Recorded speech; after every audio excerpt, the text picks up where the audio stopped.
All right, good afternoon, everybody. Welcome back to the Communal Table Talks.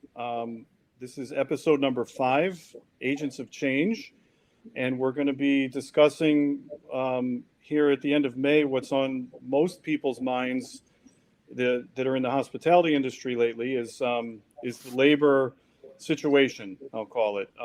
The opportunity for us to evaluate and kind of reimagine the labor model on a lot of levels. And we're very happy today to have Alice Cheng with us, the founder and CEO of Culinary Agents.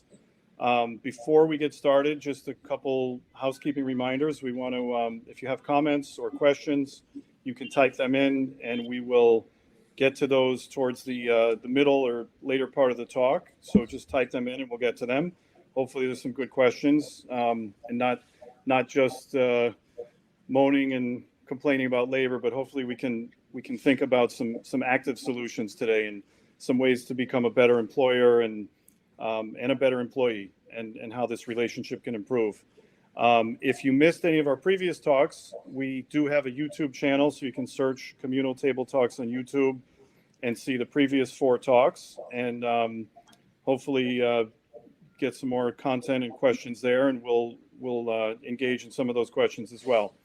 So Alice started Culinary Agents going on 10 years now, right? The Almost, 10-year yeah. birthday is coming up soon. Coming And up soon. one of the original, if not the original, culinary hospitality-based website for employment. And I think over the years, I was talking to you recently, and what I love is that it's become really a resource for hospitality, job search, how, from both angles, from the employers and the employees and the talent, how to present yourself, how to find good labor, how to foster talent, how to build relationships. And it's really, especially during the pandemic, I feel it's become a resource for sort of sharing and for people to share ideas and discuss, as well as network and help find labor in these, I guess, trying times, which I'm sure we're all tired of saying those words, trying times. But Alice, thank you so much for joining us today. There's tons of questions we're going to have, but I'd love to start, if you could sort of talk to us, when you first started Culinary Agents, sort of what your vision was, what your purpose, because I know your background was technology and marketing and a little hospitality, but what your vision was as to why Culinary Agents was needed. And then I'm just interested how you've evolved over the years, and especially this last year. And then I want to get into more specifics with hospitality positions. But if you could just share with us a little bit how Culinary Agents came to be and where it's ended up. Yeah, and then thanks for having me. This obviously is a topic that's near and dear to me, and an industry that we all love and are passionate about. So, where it all began, as you mentioned, I was in food service when I was younger. As hospitality being one of the biggest, if not the biggest, kind of first time employer of young people, and I loved it, and I worked in it for several years. Mainly in the front of house, both in a restaurant and hotel capacity. And when I left the industry to go to college, I stayed in touch with a lot of my friends who then continued to pursue careers in cooking, in management, in all aspects of hospitality. And as you all know, there are so many nuances and unique challenges that both businesses and individuals face in this industry. And over the years, I noticed that, from a career development standpoint, or looking for jobs, finding the right employer, this has been a challenge pre-pandemic. This has been, I would say, as over the years, if you look back 10, 15 years, as the industry continued to become an even more desirable place to work, whether it be because media has made it glorified it in a certain way that inspired new people to want to enter the industry, and the guests and people have just learned to appreciate chefs and servers and mixologists and restaurants differently, right? And as you saw that evolve, there became more of a demand of qualified workers, people with specific skills. And so this kind of matching process became more and more complicated. It wasn't just a job. It wasn't just a line cook. It wasn't just a server. It was the people with specific skills and who wanted to work and learn from specific people. And so Culinary Agents was born to be a more targeted marketplace for talent and businesses to easily connect around job opportunities, free resources for talent to find, for mentorship, for just learning skills, basic things if they weren't formally educated. Where do you go? And so as we continue to evolve, and now we're about 940,000 users across the US, Wow. and we serve about 29,000 businesses ranging from restaurants to hotels to food service, et cetera. It really, every year, became more and more obvious that there was a need. There was a need for a tool that was more specific to this audience. Yes, we partner with large major job aggregators and distribute to third parties, but our goal is to make it easy for restaurateurs and employers who are seeking talent in this space to have kind of one-stop shop and to navigate it easy. And of course, our focus is to make it as easy as possible for talent to discover jobs and to apply to them. Right? Too many tools are just too cumbersome. And so that's really as simple as it sounds. Right. Well, yeah, and it sounds simple, but we all know there's a lot that goes into it. And that kind of leads to my first question. And I think something that I've noticed, reading the post on your board versus some of the other boards, they're very detailed job listings. And I'm curious for any employers out there, like the process of posting a job.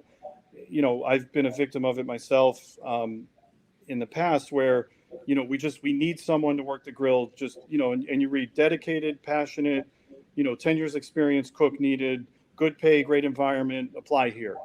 And, they all start to sound the same. So when it comes to writing a job post as an employer, I think, what I've learned over the years is the more detailed and the higher, the more you set the expectation, the more you kind of pre-screen by the way people are going to read it and respond to it. What advice do you have when it comes to writing a post? And do you help clients with that process using adjectives and writing styles or anything, or do you just let them post what they want? Yeah, so to the first part of the question, job descriptions, I think, have also, in this industry, have also gone through an evolution, right? Years ago, it was absolutely acceptable to say you're seeking highly motivated, dedicated, punctual, passionate people, right? Who have great attitudes and will show up on time. I mean, it was kind of the basics. And to a certain extent, some employers still use that and it works for them. But what we've seen, especially on Culinary Agents, because we're dedicated to this industry, is you kind of get what you put out there, right? And if you think about job descriptions being kind of the first selling point of your opportunity to somebody that you're hoping will be a potential candidate or somebody that you hire, right? I look at everything as a time savings. Like the more information you put, the more likely you're going to attract the person that you're looking to hire, right? Or deter somebody that you don't want to hire. And it kind of goes both ways. Same with job seekers. You see job seekers filtering and searching for more specific things and really wanting to take the skills that they've developed over time and use that as a stepping stone into a promotion or another position as a selling point, right? And that's kind of something that we've also seen evolve from the job seeker side in hospitalities. These skills are transferable. These skills are valuable. And your experience at a certain employer should carry you into your next, job or your next experience, right? And it builds on each other. For us, we don't necessarily, because every business is so unique, and even within the positions, sometimes people are looking for very specific things, rather than give people templates, which then ultimately will probably be used and then everything will sound the same. We do guide with specific skills. We have an extensive skills library that businesses can select from when they're trying to narrow down more specific things that they're looking for a particular position.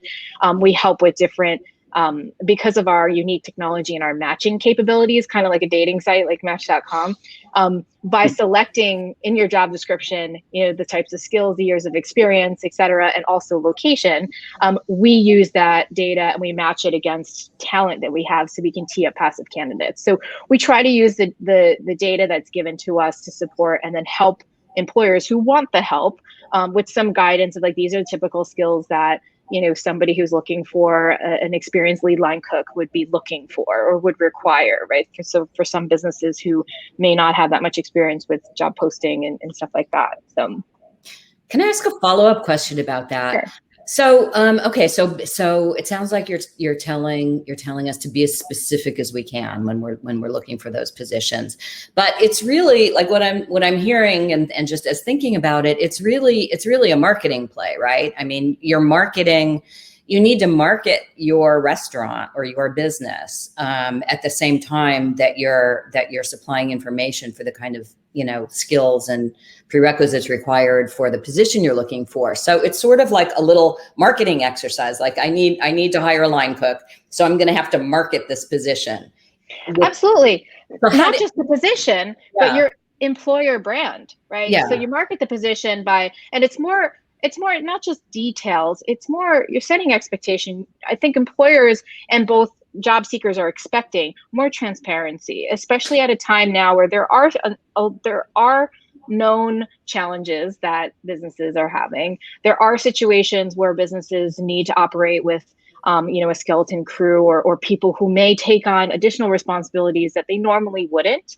And there's also job seekers that are perfectly fine with that, with the expectation or the transparency up front that either this is temporary or you will be compensated, whatever it may be, right?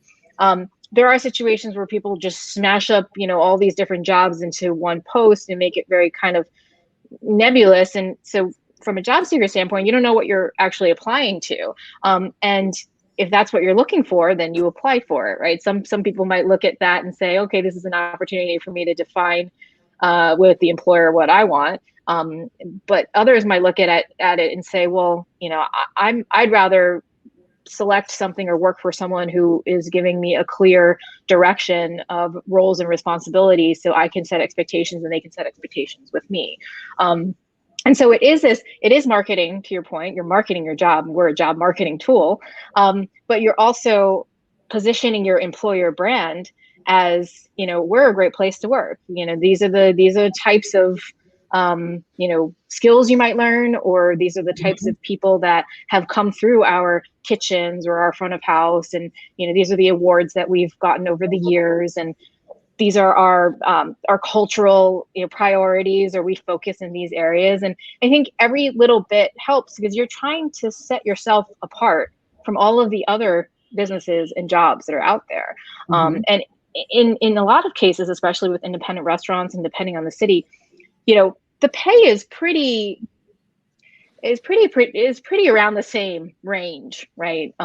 And so if that's not the absolute differentiator for your particular business, then what is? Is it the fact that you have that you're known for training, on the job training, and you're known for cultivating young talent and bringing them through the ranks, or you're known to be a group that opens up locations, on a regular basis and new concepts and offers more opportunities for their teams to grow in different areas, right? Like what differentiates you? Yeah, that's one thing that I'm kind of curious to hear is like in a way of if a way of differentiating the restaurant brand, it's also the design of the space. I mean, obviously in the office kind of environments, if you think about it, the Google and the big tech company of the world, they really kind of use design the physical space to attract talent. And I'm that curious if you think that there is a comparison with the retailing industry, with the restaurant industry where we are today. Absolutely. I think every aspect of a particular restaurant defines its overall brand, whether or not it's the vibe, it's the design, there are definitely people that are attracted, just like as a guest, people are attracted to different, places to dine for different reasons. I think when you look at, job seekers in this space, there are folks who tend to gravitate towards a different level of energy, perhaps an aesthetic. Perhaps if you dig in deeper, perhaps because that implies it drives a certain type of guest that will choose to dine there, and then in turn perhaps that means more tips or whatever it may be, right?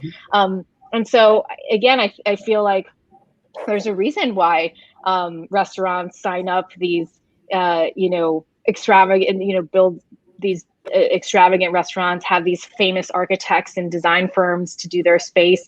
They're not only trying to entice guests to come, they're trying to entice workers to want to work there, right? And everything kind of goes hand in hand. So I absolutely think it's all part of the brand.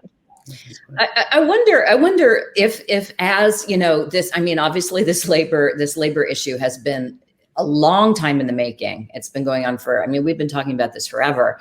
And I wonder, getting back to Carlos' question, and famously tiny and uncomfortable kitchens, I wonder if we will start to see designs of restaurants change as a result of, I can't hire a chef, I can't hire a sous chef.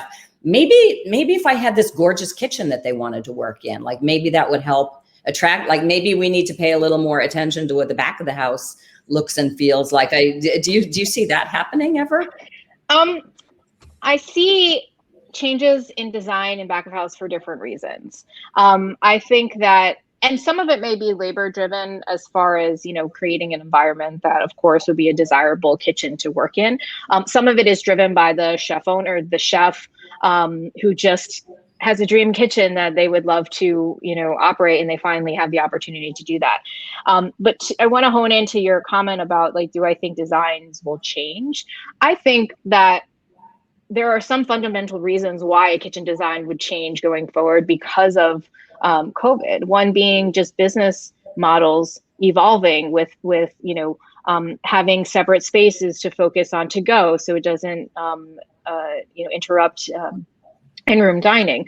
You see some new designs of restaurants where they're putting specific spaces for perhaps retail, to go, pick up, and separating that so that the flow is more efficient, right? So there are some actual design aspects that I think will also drive how people staff their teams, as that evolves. But as far as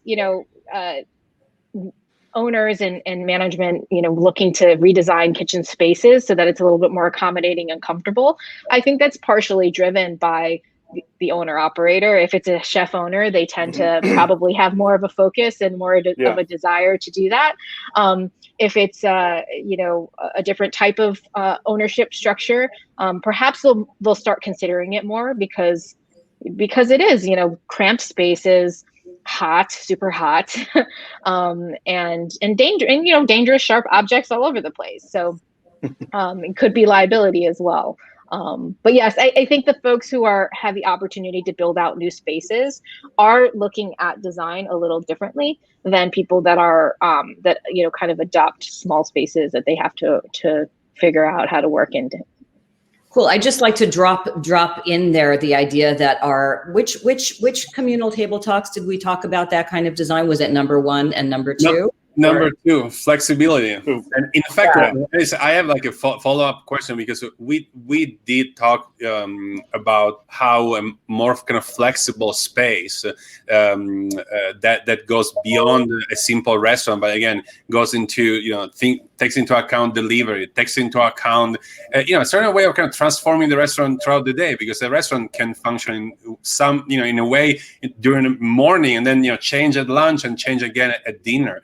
And do you think that adding all these components, you mentioned retail to go, do you think that this could create new position in the F&B environments where people feel more rewarded? Because right now it feels that a lot of the jobs are really kind of the bottom of the food chain, but thinking about a more 360 environment where people can learn how to be in the front of the house, in the back of a house, and really evolve as employee and as people too. You think that that's going to again increase retention, increase attraction of new talent?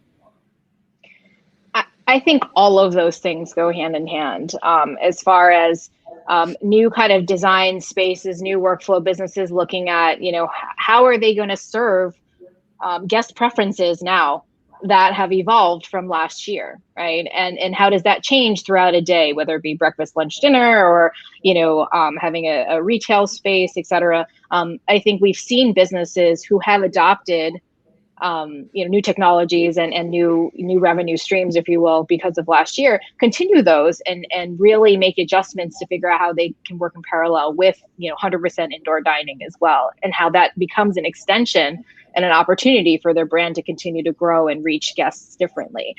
What that does is then it requires different skills that perhaps they didn't have. If we're talking about a restaurant group with multiple restaurants and they have headquarters kind of team, if you will, more, looking at marketing differently, needing somebody with retail experience, needing to work with, different architects or different designers to help make sure they're optimizing the flow of their spaces, right? And I think some of that work is still happening now, where businesses, as they choose to reopen, are they reconcepting? Are they going to use a certain space for just dedicated to retail and to go and delivery while they redesign a different space. So I do think that there are a lot of opportunities. And with that, I think cross-training and upskilling is something, if you look at kind of entry-level positions, right? The hope is to go up from there, right? You need the entry level, people get their foot in the door. A lot of job seekers who take these positions are hoping to grow and learn, whether it be within that particular organization or, to my earlier point, take those skills and those relationships and bring them to another growth opportunity. So absolutely, I think getting exposed to retail operations, to customer service, to maybe helping with prep or the line or whatever it may be, I think only benefits the individual as well as the business. Yeah, Alice, I'd like to take it back a little bit to the current labor. All the discussions that I have with people in the industry, from vendors to restaurateurs and so on, is, where'd all the labor go? There's no labor. This is terrible. No one wants to work. And, the misconception that, okay, they're getting paid to stay home on unemployment, which, I think we know is not true. And just as a side conversation, if that were, if unemployment paid more than their salary did, then that's a bit of an indictment on the industry, I think. But I'm curious what you're seeing, because it'll be kind of a long question, but as I started in the industry to age myself towards the beginning of chefs being known. Wolfgang and Emerald and Danielle Boulud were names that started to become household names. And then I worked through and kind of came up through the whole chef evolution as a celebrity, as a known entity, as a marketable product.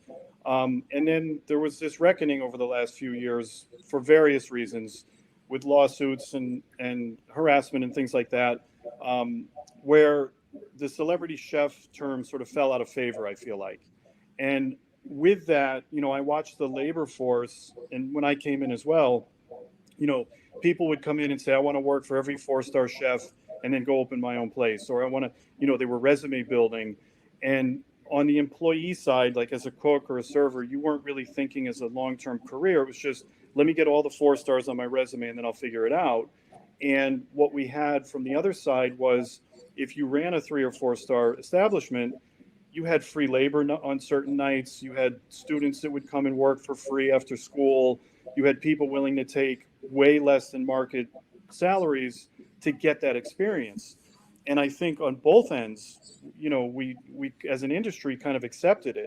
And I feel like now, being home for a year, everyone's sort of reevaluating and saying, all right, this was a job, maybe it wasn't a career. Like I put all this time in, and I don't have 401k and I don't have health insurance in most small restaurants.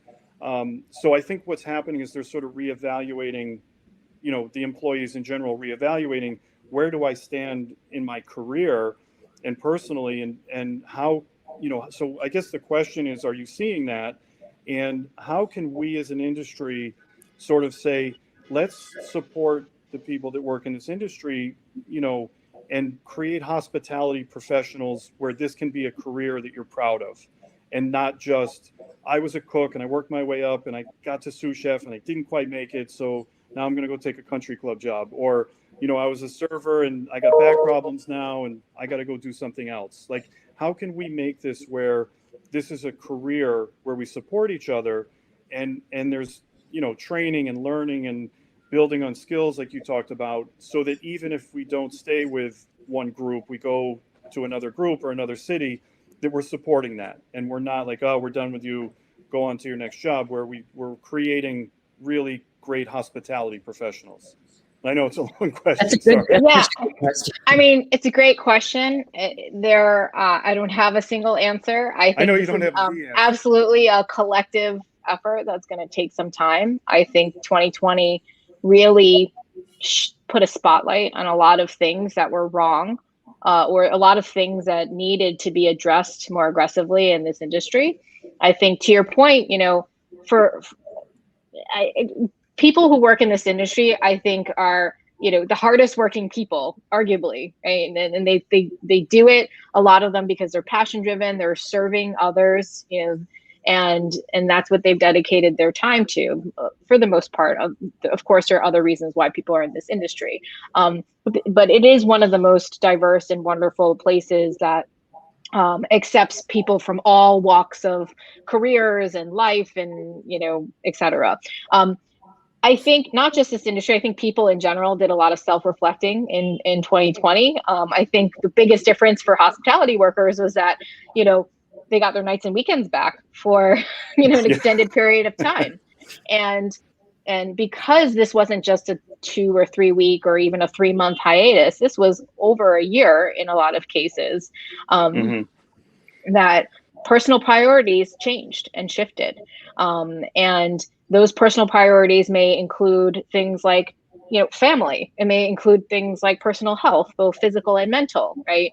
And what's happening now, and what's added to, I think, the current gap in supply and demand, is businesses all opening at the same time, finally getting a chance to gear up. They're excited. Guests are chomping at the bit. Weather is getting a little nicer. Revenge spending is happening. You're going to splurge, and you haven't seen your friends in a long time. And, their sense of urgency to hire as many qualified candidates as possible, as quickly as possible, is, at its peak, where from the job seeker standpoint, they've got a lot of opportunities. A lot of them are going through their personal self-reflection and asking themselves questions like, okay, what's important to me? Who's going to offer me? I've decided that working for someone who offers health insurance is my number one priority. Okay, well, then you have to find those employers, because they do exist, and then work with and try to work with them. If that isn't a priority for whatever reason, maybe you're still, on your parents' health insurance, whatever. If your number one priority is to gain experience and learn from a certain chef or restaurateur, and then go in that direction. So there is this balance of personal priorities, figuring out what the individual wants to do, and then doing the research to figure out which employers, and hopefully the employers are promoting their employer brand and talking about all the great things that they do and why people should work for them, and applying to the jobs and trying to work for them. I think what was acceptable 15, 20 years ago is no longer acceptable for many, many different reasons. Right. I think part of it is the evolution of the professionalism of this industry, right? You see that happen with other industries in the past, and that comes with paying livable wages, that comes with, having safe work environments, diversity, all the things that a mature industry, continues to evolve into. And I think this industry is still in that process. And what will come of 2020 is opportunities and focus, and a little more empowerment on the job seeker side, saying, I no longer, will accept this, and I prioritize these things, and I will find employers who value me in that way, and I will go in that direction. That doesn't mean that there aren't still people that are looking to re-engage in this industry because they just need a flexible work environment that will pay the bills and give them the energy and the fun and that, that kind of work high. And that's what they love about the industry and it works for them. Great.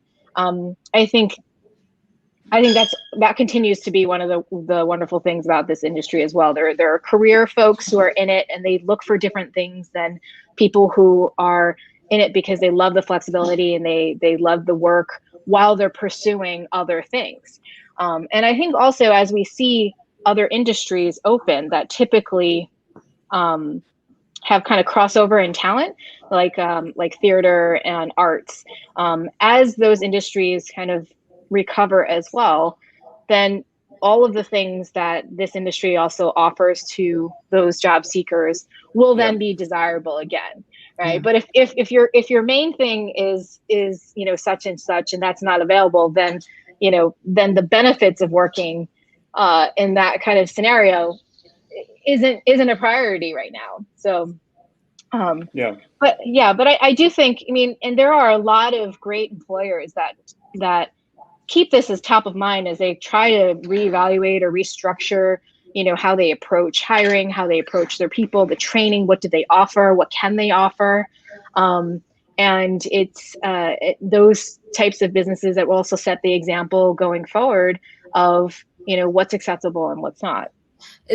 I really love that idea. And you used the word, Alice, differentiator before. And I think say you're an employer, either maybe you're not such a great employer, maybe you haven't been such a great employer, or maybe you're a brand new employer and you're going to have a hard time attracting talent because you haven't gotten those awards and and nobody knows about you.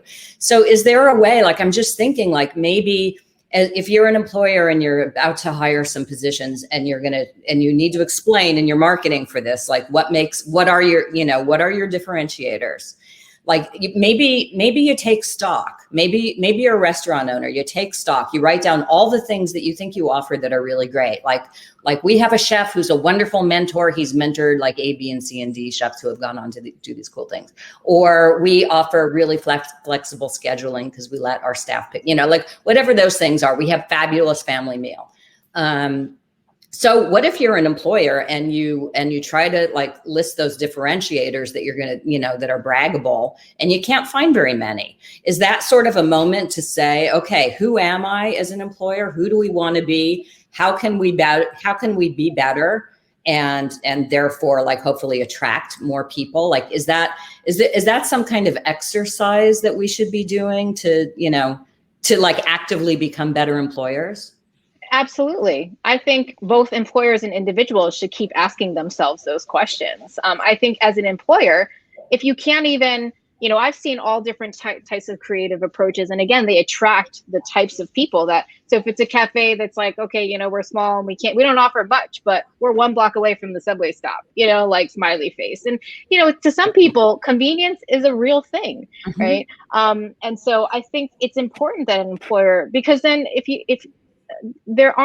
it's not so dissimilar, the value that you can offer to an employee and the value that you can offer to a guest. If you can't offer anything to a guest, then that's a whole other thing to think about. But a lot of times these small places end up hiring people who love to eat there or who just visit and who just, enjoy that environment. And, perks can range from a variety of, if you're a cafe, you get free coffee every day or unlimited free coffee, whatever it may be. Right.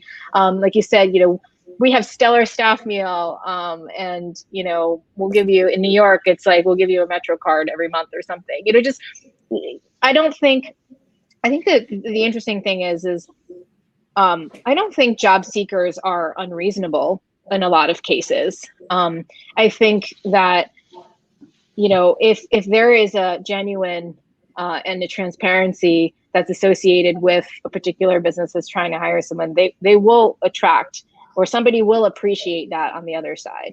It may not happen overnight, just like if you want to find a great candidate, you can't just, tell a friend and cross your fingers, right? Or put up one Instagram post or post one job somewhere and then just say, oh, well, it's an ongoing, recruiting is an ongoing 360 from every direction.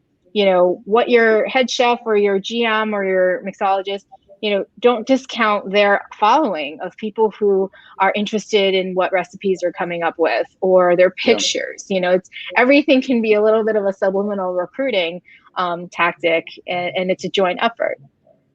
And I think part of that as well, something that's really important is that you're never done looking for people.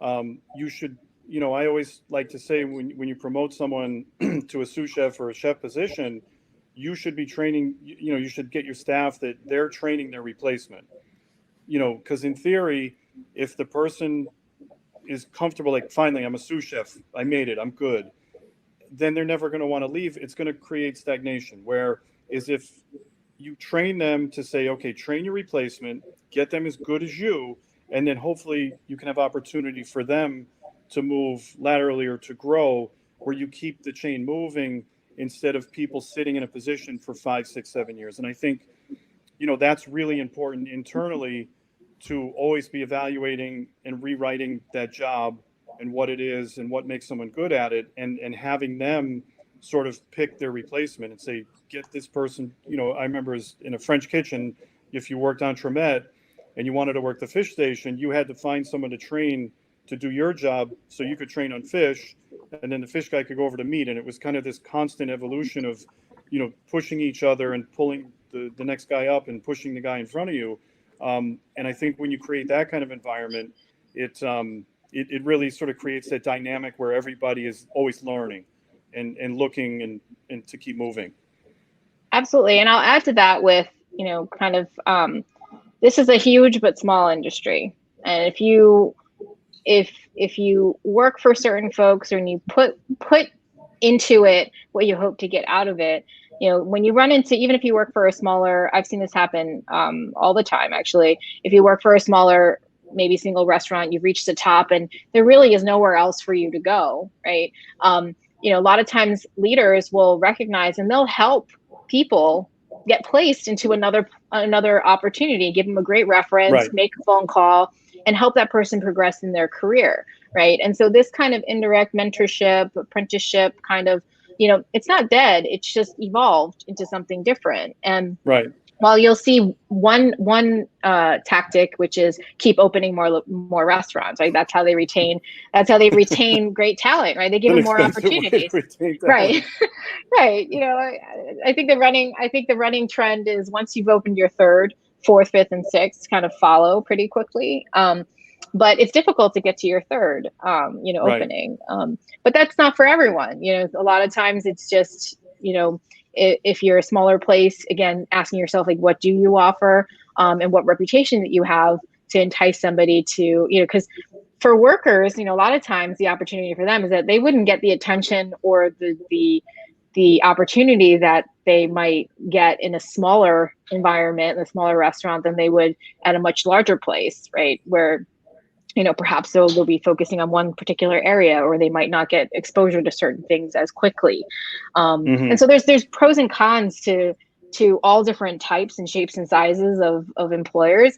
And I think I always remind employers is not everybody wants to work for a 3 Michelin star restaurant, right? And not everyone wants to work for, a busy neighborhood place. Maybe certain people are just looking for a steady, predictable, certain quality that allows a quality of life that allows them to also, maintain their mental and physical health. And, I think that's the most important thing. And from a job seeker standpoint, just constantly asking yourself, like, what is most important to me right now? Where do I see myself 6 months from now, 1 year from now? Where do I want to be long-term? And then walk backwards. How do I get there? Like, who do I want to learn from? If I ultimately want to be a restaurateur and have my own place, okay, well, what are the skills that I'm lacking, and who do I admire that have those skills, and how can I get in front of this person or work for them or do something? That's great right? advice. I think as employees or job seekers, to kind of do that exercise, to write the job description of their perfect job, so that when they go look, they can kind of check things off their list. That's really good advice. Yeah, and it is a two-way street, right? Because employers can say, oh, all these things, long list of frustrations.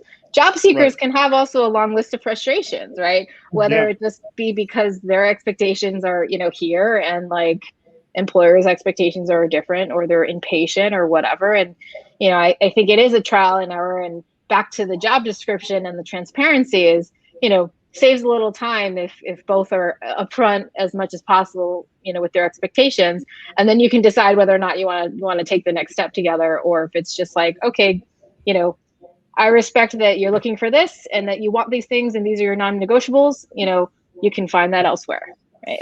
It just occurred to me that, like, as this labor market has gotten so extreme, something's really been turned on its head. And that is like the resume. We used to talk to people applying for these jobs about their resume and how to make their resume really work. Now we're talking about, talking to restaurant owners about how to make their job descriptions. The job description becomes much more sort of important, and that means that the prospective employee is now in the position really of interviewing the employer, right?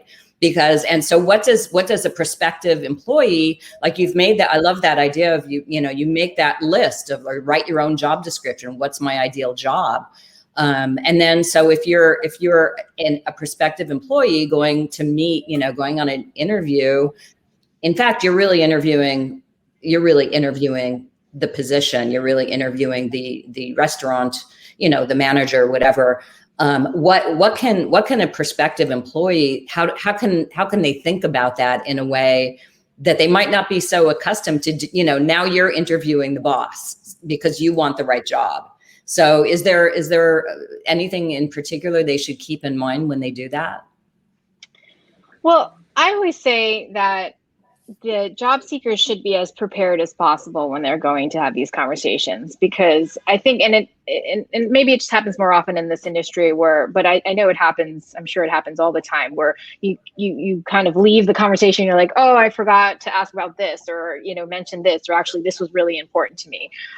The more an individual can continue to ask themselves those hard questions and recognize that while you can have your non-negotiables, there's a certain level of flexibility that you have to just take into consideration, and approach it as less of a demanding stance, but more of a, this is, explaining and sharing and being transparent with what your hopes and goals are, what you bring to the table, and what you hope to get from this particular employer. I think as much of that clarity that somebody can bring to an interview, or even in their cover letter, to brevity and clarity, I think will help both sides have a more productive conversation. Where we've seen, which I'm sure this happens because it happens outside of the hospitality industry, if a job seeker is demanding or has so many non-negotiables that it's like, it's unreasonable, then it makes that conversation much more uncomfortable and difficult, right? And no amount of lack of workers is an employer going to concede to demands, right? So it's not so much a power play, but yes, like, subliminally there has been more of a shift where the job seeker has the ability now, more so than in the past, to evaluate and align their personal priorities with an employer that will give them the most, or at least give them the opportunity to achieve what they're wanting to. And it's up to the employer to communicate, how, if and how they can do that, and what they have put in place to help that particular employee, like, within reason, right? Of course, if you have somebody going in for their first time entry-level job interview and saying that I want to be the executive chef, it's like, well, okay, that's great to aspire to be that. And then, how does working at this place, help them eventually achieve that is the conversation. But if that's the non-negotiable, then, then you just wasted a lot of people's time. Right. Yeah. And I think the old adage, hire slowly and fire quickly, works both ways. For the job seeker and the employer to really do 2 or 3 actual interviews with different people on the staff, and for the potential employee to go at shift change and see the body language and look at the family meal, and to go in the morning and to understand and see how people interact and work together, so that once the decision is made, both sides have all the information. It's not kind of just get someone in here that can prep, we'll figure it out. and then, you know, you poison the soup a little bit by doing that. And then if you take a long time to get rid of that person, it can really change the work environment. So I think both sides are learning, and I think Culinary Agents is a great venue for people to kind of go and read those job postings and really understand the jobs and what they're posting for, and do this in an informed way, so we don't just rush out of this to get reopened, and then a bunch of people in poorly placed jobs and employers with people that they don't really want. Nobody does well from that. So I think I'll also add, you're absolutely right. I'll also add, this is one of those industries where it's so generationally diverse, and you can have entry-level folks working alongside, senior veterans, and they can come from, all different places, but, most importantly, just have different views and approaches to things in general, right? And they're in a space together, needing to do service and execute, precisely and quickly and excellently, very quickly together, which is not the same for a lot of other industries, where there might be more segmented and pure, similarities. And so as employers who are, interviewing or trying to hire, depending on the position, depending on, who they're interviewing, recognizing that, yes, the expectations or the feedback that you might get from an entry level or from a candidate that is of a different generation may be very different than a conversation you would be having with somebody that's been in the industry for, 20 plus years. And that's okay, but that's why, the employers have to go through this process of, what's my differentiator, right? Because either way, the answer is going to be the same for either way, but maybe more important or way more heavily towards a particular individual versus another. Right. Alice, I'm sorry that we have to actually wrap up. We can go on and on. Go on all afternoon. Again, I really appreciate having you and the insights, and everybody out there, please go to Culinary Agents and culinaryagents.com. Sign up for an account if you don't have one. You can spend a lot of time reading on. There's some great stuff. We will be back next month with a new topic. In the meantime, you can go to YouTube, search Communal Table Talks, and if you missed any of this, you can catch our talk. Will be posted tomorrow. And thank you all for tuning in. Alice, thank you again. And we will hopefully see you out to dinner soon in New York somewhere. Absolutely. Thank you. Thank you. Thank you, Alice. Thank you, guys. Thank you, everybody, for being here. Bye.